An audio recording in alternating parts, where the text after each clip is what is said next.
If you're looking at getting a linear shower drain like this one right here for your shower, let me share all the things you need to know before you get it.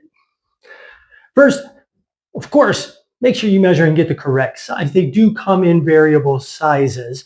This one has this gold or brass color to it right here. Here's the drain on the bottom.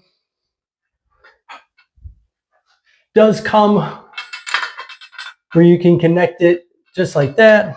Another nice thing that I do like about this one, it has a leveling feet on it so that you can get that drain just right. Maybe the concrete wasn't poured perfect.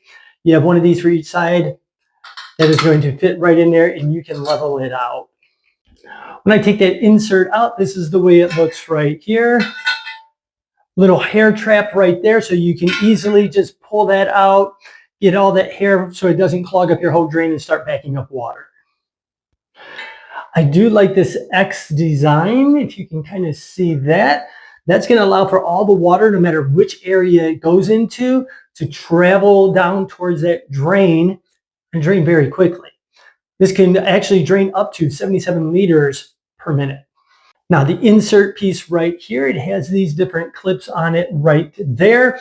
And instead of using this, if you actually have a piece of tile to match the tile in your shower, or you can have one cut, you can actually insert that and you won't even really hardly see the drain at all. I think that's a very nice feature that this one has. Well, I'm glad I was able to show you some of the features of this up close. Hopefully it helps you out a lot.